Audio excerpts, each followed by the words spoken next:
Hi guys, it's Judy here, and I created this YouTube channel called That Foliage Life to share with you guys about all the houseplant things.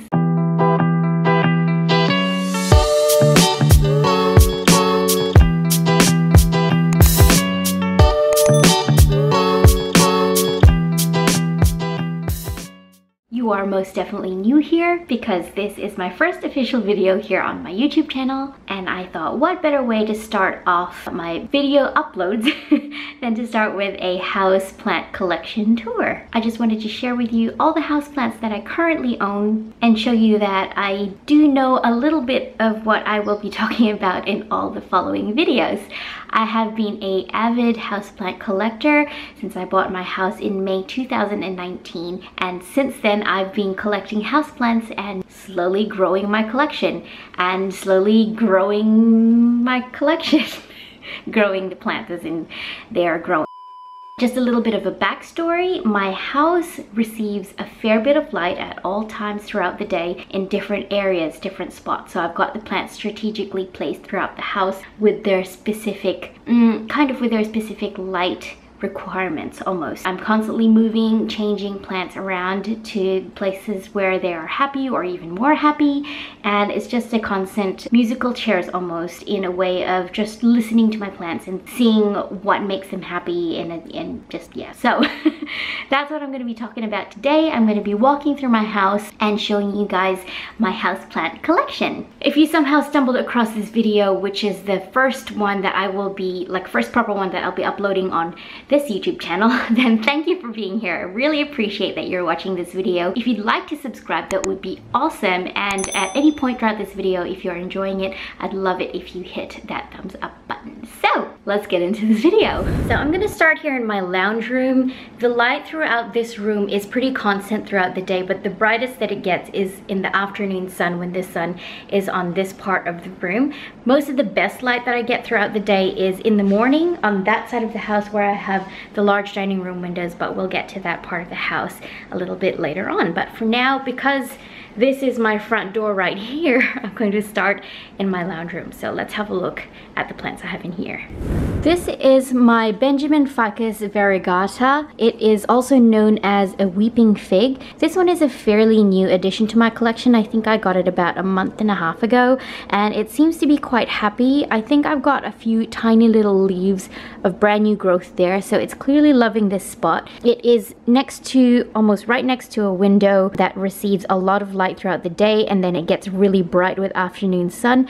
I would have it right in front of the window where it gets the bright direct light in the afternoon, but I don't really want to burn the leaves, especially since there's a bit of white on the leaves themselves, and I don't really want to burn them. I got this one, I think it was for $20 from Bunnings, and it was a really decent size, so I was happy with that. I know this tree can get quite big, like it grow up to 1.5 to 2 meters tall, and I don't know what I'll do when when my plant does get that big. I might need to move into a bigger house to accommodate my bigger plants. One thing I'm really lucky about with my house is that I do get a lot of light throughout the day, regardless of what time of day it is, because I have windows that will just allow the light to come in. So this Benjamin Ficus Varigata seems to be quite happy, and it's telling me that by constantly throwing off a bit of new growth there. There's some little brand new growth points up there as well, so hopefully she keeps on growing. Right, we're gonna move along right here, and this is my coffee table. This display that I have on my coffee table is constantly changing. It just depends on what plants I currently have that don't really look good anywhere else. I just need some spot to place them. So here on my table, I've got a ruby ficus. It is a rubber tree, and something that I like to do when I am looking for plants at the nursery is making sure that they have more than one stem in the pot. So if you look carefully here in this pot, it came with 3 stems, and now it's got 2 new little bits of growth down there at the bottom, if you can see. I don't know if you can see that, but I just like to make sure that I know these plants can go quite big, but I like them to be full at the base and not just be one single stem. That's just my personal preference with the plants that I get. I like to make sure that I kind of get bang for my buck, if you know what I mean. Just making sure I have more than one plant in the pot. So this plant does get a fair bit of light throughout the day. Like I said, it's not that far off from the window. It does get the bright direct light in the afternoon, but it's far away enough from the window that the leaves don't get burnt, and the leaves are quite dark as well, so they can absorb the light that comes in through the window. They are quite like dark and thick, so it can absorb that light. She seems to be quite happy. It's a bit of a wonky plant. I feel like it's a very much of an ugly duckling type plant for me right now. I just don't know which way is front. I'm constantly rotating her. And when I try and take pictures of her for my Instagram, I just don't know which way is front because it's just going every which way, but that's okay. She can continue to grow, and I feel like she will get a lot prettier as she gets older as well. You guys will see that I do refer to a lot of my plants as she and her rather than it throughout this video. I don't know, it's just the way that my brain works, and I will refer to a lot of my plants as she and her or him or it. I don't know, just depending on how I feel about that plant. Maybe I'll call it an it if it's not a happy plant, and I just keep trying everything I can to make it happen. It doesn't go, because you know, as houseplant lovers, houseplant collectors, we all have plants like that. I know you do. Back to this plant, I purchased this one for $7.95 from a local nursery, which is about 5 minutes away from me, and they have some really, really beautiful plants there. When I first purchased it, most of the leaves were actually this dark, and I thought it would continue to grow the leaves out that dark, which is like what I wanted. But all its new leaves, which is these are all brand new leaves that it's given me since I purchased it about 4 months ago. They're not as dark as I thought they would. So if you have any tips of how to keep the leaves growing out this dark, leave them in the comments down below, or if that's just the way that it goes. Alright, moving on. I have a little trio of snake plant Sansevierias. So I just have 3 little white pots here.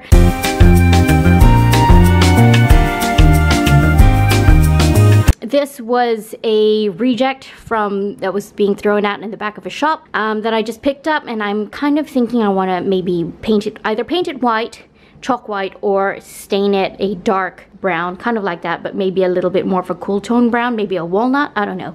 I kind of like the way it looks right now. And then I got this little plate here from Kmart, and this is a candle made by a local candle maker lady in my town. Now, these are my snake plant Sansevierias. I don't know the exact variety name of this Sansevieria here, but I've got 3 little plants in that one pot there. I think I purchased this one from a local Sunday market, and it was like $8.95 or something, so it's pretty affordable. I also got this one from the Sunday market. I'm allowing it to get quite cramped in the pot because from what I know, Sansevierias like to be quite root bound. And so in this pot there is 1, 2, 3 plants. This one has grown since I purchased it. It's not a really huge, fast growing plant for me. I don't know if it should be, and I'm just not doing all the right things to make it grow faster. But anyway, it does have a few browning tips, but you know, that's just normal for houseplants. Then at the back here I've got a really long, I'm not sure what genus, or I'm not sure what variety of snake plant this is, but I've had this one for a couple years now. My friend gave it to me as a cutting. I think it was just like this one stem, and since then it's grown all of this. I like it here because it's 1 of 3. I like the grouping of 3, and it provides a bit of height in the center of that table as well. Alright, moving along here, I have my watermelon Peperomia. Now, this watermelon Peperomia was a huge wish list plant for me for months and months and months and months, and then a friend of mine from work, who is also a avid plant lover, she gave me oh, I think that leaf is loose. Oh dear, I didn't mean to pull that out. I think it was already loose,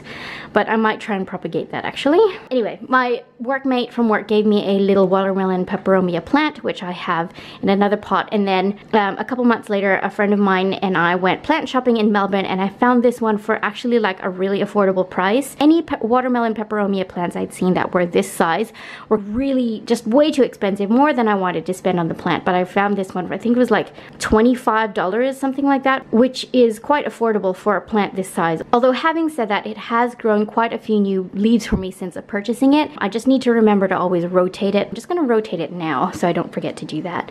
And I just have this stand in the middle because it was getting quite quite like floppy and just going around from side to side, so I just feel like this thing in the middle just kind of stabilizes it a bit. This pink pot was given to me by another workmate friend of mine. My workmates and my friends just know me so well.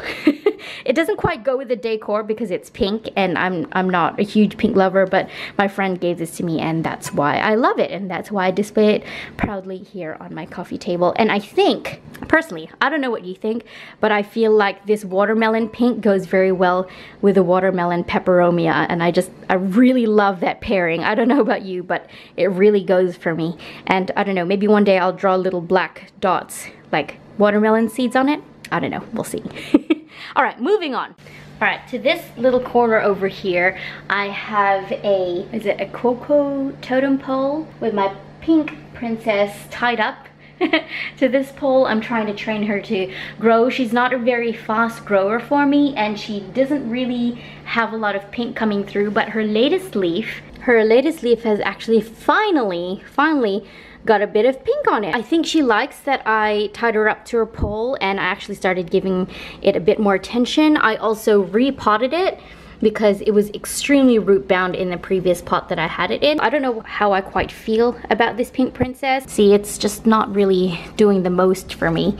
I'm just gonna keep on trying with her. I mean, she's not a terrible looking plant. She's not exactly dying, but yeah, I don't know. I'm just gonna keep trying with that one. And then down here, I have a marble, that's not a marble queen. Is it a marble queen? Yes, I think it's a marble queen. I don't know how I forgot the name. I know what it is. It's a very common plant. But I've got a few cuttings in here. This one plant pot with one plant, I think it was 1 or 2 plants in it, and then I purchased a separate smaller marble queen, and then I chopped and propped it, and when it had roots I put it all back in the pot, so it's a little bit more full now.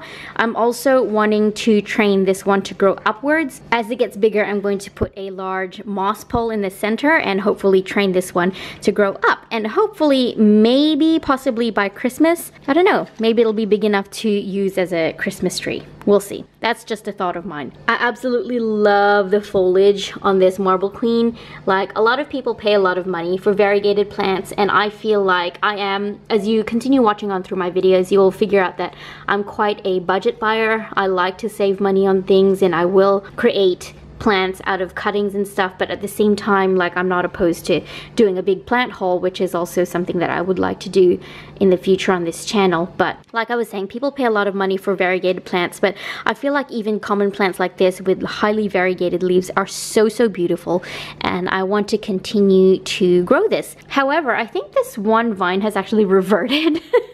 It's reverted back to a jade. It's coming from a plant that has a bit of variegation on it, but all its latest leaves have reverted, so I might have to chop that one back down to where the variegation stops, and maybe its newer leaves will grow out variegated. All right, on this shelf here, I just have some dried eucalyptus tree branches up there. I've had that for a while, probably throw them out eventually, but I just like the way that they looked, and they dried really beautifully as well. I also have some what are they called?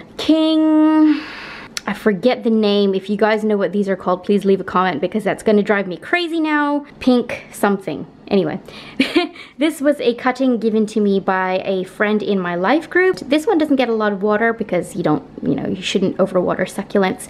I've had sitting on a little doily so it doesn't damage the books beneath it.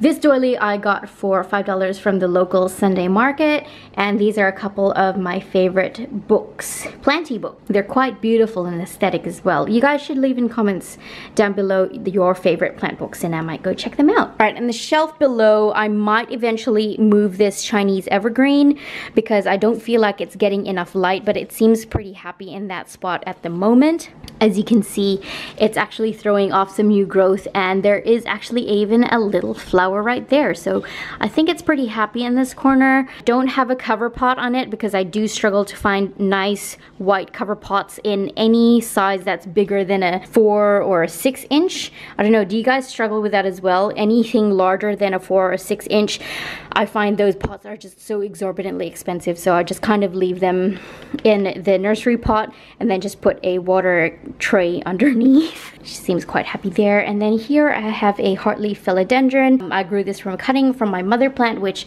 I will show you later on. but she's looking quite happy there. There's a fair bit of new growth coming out there as well, so really pretty.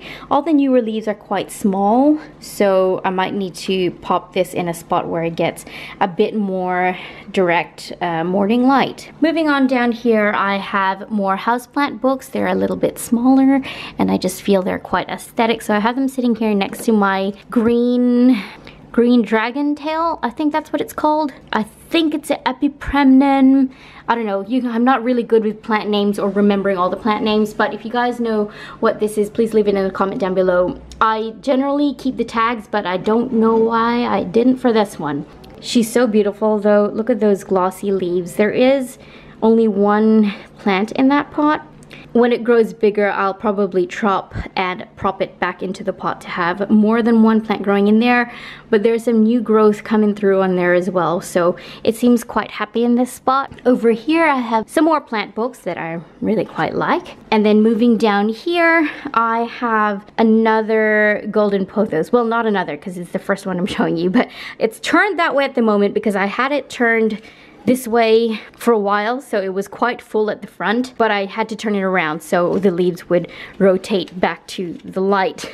It is quite a full plant. I have a lot of cuttings in the pot, so I grew this whole entire pot from cuttings from my mother plant, which I will show you guys later on, but it's just very easy to chop and prop and just create a whole new plant from my mother plant. So I've got some propagations going as well at the moment, and it's just a really good way to like give gifts as well to people. Like you can create a whole new plant from another plant that you own now. I do have it in a cover pot that I know isn't covering the whole entire nursery pot, but when it is turned around like this, you can't really tell. So anyway, let me just turn that one back around so it rotates back to the light. Alright, we've spent a bit of time here in my lounge room, so I'm gonna move on maybe a little bit quicker. Maybe I will, maybe I won't, who knows. I do like to talk about my plants. So right in this corner here is my armchair, my couch. I do like to sit here often in the afternoon when the light is coming in through the window, but in this corner I have my mates. This is my silver sword philodendron. I recently took it off the original pole that it was growing up off, and then I broke the biggest stalk off the entire plant, so now I only have 2 stalks growing up this pole, which is okay. The biggest stalk was a little bit unruly and just going every which way, so I chopped that one, and I'm currently propagating it, which I will show you guys later on, and then I'll put that all into a brand new pot and create a whole new plant. So I've got a silver sword philodendron here growing up a pole. She's actually coming through with some bright brand new foliage there. I have a bit of like oil staining on there because I have recently come out with a case of spider mites, and I just treated a lot of the plants that I had even though they didn't have spider mites on them. But I think I should have actually rinsed off some of that oil off the foliage because it's just oil stained some of the leaves. So just be aware that spraying your plants with eco oil or neem oil can actually do that to the leaves. I mean, they're not entirely damaged, like the leaf isn't browning or crisping up or anything. I think it's just really a grease stain, like what happens when you spill grease on your clothes. It's just the same as like it happens to the leaves. Down here I have a Parlor Palm. There is one crispy frond right there, which I'll cut off later on, but the rest of it seems quite happy. I found that this Parlor Palm, it really likes water, so I'm constantly having to make sure that the soil is moist and damp. This one it's probably still a little bit wet in there, like damp in there, but I'm going to water that one again because you know that it needs water when the brand new leaves coming out start to like look a little bit crispy like this one did. This one just didn't make it because I forgot to water it. Down here I have a Congo Philodendron. This one I have actually struggled with. It was one big plant when it was first given to me as a housewarming present, and then it since had some type of rust or bacteria come out on the leaves, so I had to chop it all the way back, and then I separated it, and then I put it back all together in this pot, and now I think finally finally, it might be doing something good. So, well, that's a new leaf, and it looks like it has a few little spots on there too. So I'm gonna have to keep a bit more of an eye on this plant. Moving on to the next one. This is, I think it's a red Congo. I actually got this one from Woolies, and sometimes they sell plants and they don't have ID names on them. It's a bit of a slow grower for me, just like this one. So I know it's some type of philodendron. This is a Congo. I think this might be a red Congo. I'm not entirely sure. It does have a few new growth points there. I just feel like once they get past a certain point in youth, then they actually start taking off, and I feel like this one has kind of just passed that threshold, and now it's actually growing for me. So that's really nice of you. Thank you. Here I have a ZZ plant, it's not Zanzibar. A Zanzibar. A bit of new growth there. This one I really don't pay very much attention to because, as you guys may or may not know, the ZZ plant thrives on neglect. So I just kind of like make sure I dust its leaves every once in a while, water it when the soil is dry. That soil is dry, so I need to water that one, and I'll come back to you later. All right, up here I have a, what is this? It is a, I know what it is, I just forgot the name. Anyway, I purchased this for like $7 from the plant rescue from Bunnings. It was a very, very sad looking plant. It was like down here, it had brown crispy leaves, it had some yellow leaves, but I could see in the center of it, it still had some new growth trying to come through. So I rescued it, and this is what it looks like maybe like 6 months later after rescuing it, and this is literally all brand new growth from it. I've found that it is quite a thirsty plant. Yep, I just watered that a few weeks ago. Yeah, it's just coming through all beautiful. Xanadu? I think it's a Xanadu. The name came to me. I think it's a Xanadu Philodendron. I'm not entirely sure, but she's getting quite big actually. Almost taking over my other armchair. I really super love this one. I think I actually have a special connection with it because it was a rescue plant, and she's just looking so lush and so beautiful right now. All right, up here I have a Ponytail Palm, which I also purchased from a nursery, that same nursery, which is like quite close to me. I do think it does need a repot because, as you can see, the roots are coming at the top there. When I lift this plant up out of this cover pot, the roots are coming out the bottom of this pot. So that's a job for me to do to eventually repot that one. All right, moving on to my bookshelf right here. This is where I keep all my Peperomia. Now, I don't know the exact names of these Peperomias, but this was given to me as a cutting from my friend at work. This is a silver sparkle, I think. This is, I purchased this as a watermelon Peperomia, but I don't think it is. It has a bit of the markings, but it's not round like the watermelon Peperomia. So I don't know what kind it is. This one needs a water. She's looking a little bit limp. Sorry. I will water you soon. Don't know the name of this one, but I think it's like, I don't know, I'm not gonna guess what it is because I don't exactly know what it is. This one is a Mendoza, I think. Possibly, not quite sure. Mendoza. Oh no, this one's a Mendoza. This one's a Sunset, I think. And this one's a doesn't really know what it wants to do because I've had this one for over a year now and it hasn't grown at all. Like, it keeps dropping leaves and then putting new leaves, and it's just not getting any bigger. And then this one up the back here, not quite sure what kind of Peperomia that one is, but it feels quite succulent-y. But I just like to have all my Peperomias here on the shelf because they don't grow very tall and they're okay in low light, so I just kind of have them there. And then down here, this one is so cute. Like, I love the foliage on this. Look how cute those leaves are. It's like one of my favorite Peperomias after the watermelon one.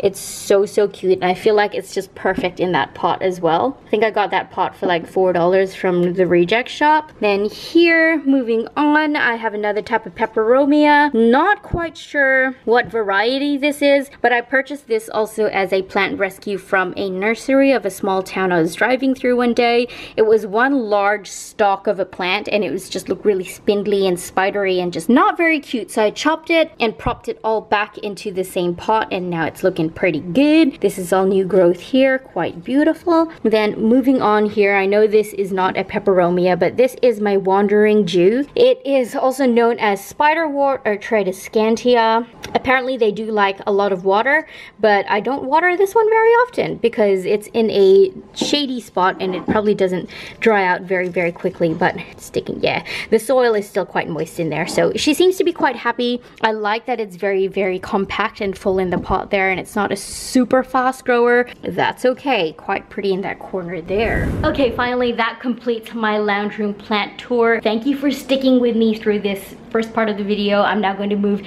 into my dining room where I have a lot more of my bigger plants, so let's move on over there. Hey, okay, so future editing Judy here. I was editing this video and it came up to be almost an hour long, so I did a poll on Instagram and a lot of you guys voted for me to put this video into 2 parts, so that's what I'm gonna do. Thank you guys for watching this video. If you want to see the rest of my houseplant collection, then stay tuned for next week's video where you will see the remainder of this collection tour. So thanks for watching guys, and I'll see you next week.